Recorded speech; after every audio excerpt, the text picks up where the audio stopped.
बोले भूपेश बघेल जिंदाबाद, कांग्रेस पार्टी जिंदाबाद।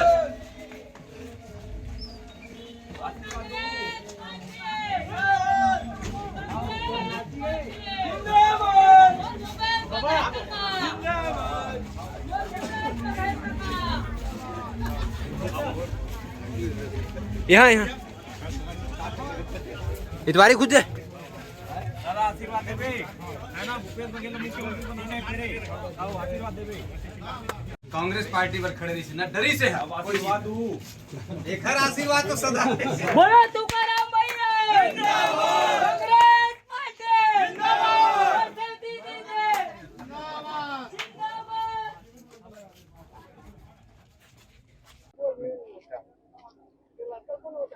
विधानसभा चुनाव के नजदीक आते ही टिकट के जो दावेदार हैं वो लगातार टिकट की मांग कर रहे हैं और अपने अपने स्तर पर लगातार अलग अलग तरह के कार्यक्रम आयोजन करके पार्टी के पदाधिकारियों का ध्यान आकर्षित करने की कोशिश कर रहे हैं। इस वक्त हम पंडरिया विधानसभा के ठाठापुर में मौजूद हैं और यहाँ पर कांग्रेस नेता तुकाराम चंद्रवंशी का जन आशीर्वाद यात्रा निकली हुई है। आइए हम उनसे बातचीत करते हैं, क्या कुछ इस यात्रा का उद्देश्य है, क्या कुछ संदेश देना चाहते हैं।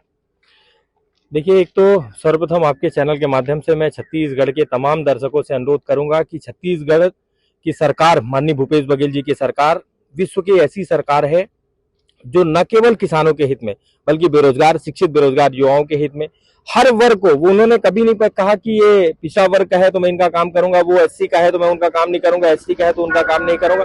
इस प्रकार का दुआ भेदी मतभेद वाला काम जो है माननीय भूपेश बघेल जी के साथ में नहीं है। भूपेश बघेल जी ने हर वर्ग को साथ रख के उनके अधिकार दिलाने के लिए काम किए हैं। माननीय भूपेश बघेल जी ने कहा कि हमने चुनाव के पहले कहा कि हमने किसानों का कर्ज माफ करेंगे। 10 दिवस के भीतर की बात तो छोड़ दीजिए, बल्कि 2 घंटे के भीतर, छत्तीसगढ़ सरकार बनने के 2 घंटे के भीतर किसानों का कर्जा माफी, 9,000 करोड़ रुपया कर्जा माफी करने का काम माननीय भूपेश बघेल जी की सरकार में हुई थी। हमने कहा था 2500 रुपए में धान खरीदी करेंगे, 2500 रुपए में हमने सरकार बनने के पहले साल में किया, दूसरे साल में 2640, दूसरे तीसरे साल में 2640 रुपया, और आज स्थिति ऐसी है कि सरकार 2800 रुपए में किसानों का भुगतान जो है लोगों को मिल रहा है। यही सारी बातों को, बिजली बिल हाफ करने की योजना हो, चाहे वो तेंदुपत्ता का पारिश्रमिक जो 2500 रुपए था उसको बढ़ा के 4000 रुपया करने का बात हो। कवर्धा जिला 15 साल रमन सिंह की सरकार रही, 15 साल में रमन सिंह ने कुछ नहीं किया। अगर सकरी नदी को बनाने का काम किसी ने किया तो हमारे नेता आदरणीय अकबर भाई के नेतृत्व में पुलिया बना।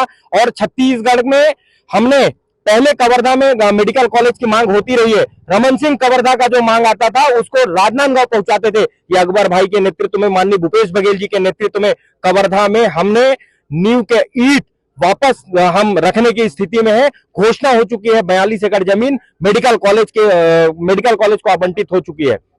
ऐसे तमाम जो कांग्रेस के सरकार में जो छत्तीसगढ़ सरकार ने उनकी उपलब्धि है, उनकी उपलब्धियों को हम पंडरिया विधानसभा के 445 गांव, 2 नगर पंचायत में घर घर जाकर हम पर्चा के माध्यम से लोगों को पर्चा दे रहे हैं और लोगों से आशीर्वाद ले रहे हैं। क्योंकि आप पंडरिया विधानसभा से दावेदारी भी कर रहे हैं, ये जो यात्रा है ये सरकार की योजनाओं को लोगों तक पहुंचाने के लिए है या आप अपनी टिकट की मांग के लिए आप ये कर रहे हैं? देखिए, ये मैं आपको स्पष्ट कर देना चाहता हूं, ये यात्रा कोई टिकट की दावेदारी के लिए नहीं है। हम चाहते हैं, कांग्रेस का एक एक कार्यकर्ता चाहता है, विधायक कौन बनेगा उससे मतलब नहीं है, मुख्यमंत्री भूपेश बघेल जी बनना चाहिए। छत्तीसगढ़ की कुर्सी में वापस भूपेश बघेल जी की सरकार कैसे बने, कांग्रेस की सरकार कैसे स्थापित हो, इसलिए हम यात्रा करें। हमारी सरकार ने काम इतना किया है, हम जन जन तक पहुंचा रहे हैं, ये कोई टिकट का मांग का काम नहीं है। हम तो अपने सरकार का योजनाएं लोगों तक पहुंचा रहे हैं। लेकिन जनता तो आपको इसी नजर से देख रही है कि आप लगातार पंडरिया विधानसभा से तैयारी कर रहे हैं, क्योंकि दीवारों में भी आप दीवार पेंटिंग का कार्य चल रहा है, लगातार कहीं फ्लैक्स पोस्टर से हटा पड़ा है ये विधानसभा जो है, इसको लेकर। देखिए, सबका देखने का नजरिया अलग है।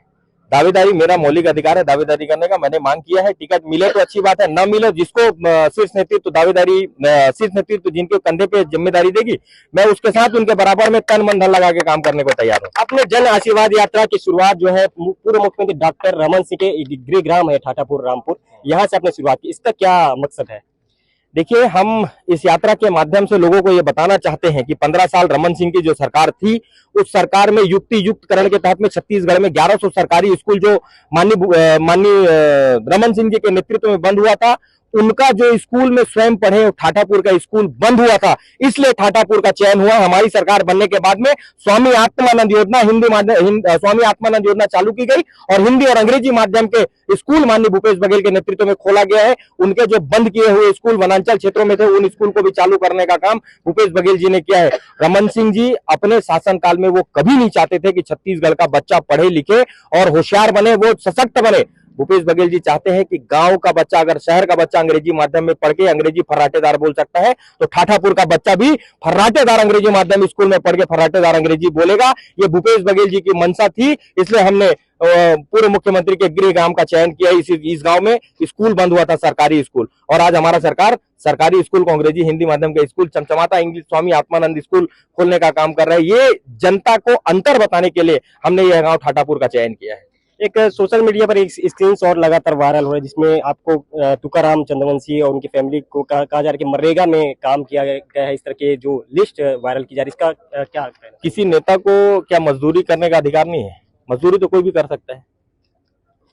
तो ये थे तुकाराम चंद्रवंशी, जिला पंचायत सदस्य और कांग्रेस नेता, जो ठाठापुर से जन आशीर्वाद यात्रा जिन्होंने निकाली हुई है, और लगातार वो यहाँ पर जो काम काज है वो लोगों तक जल्द तक पहुंचे।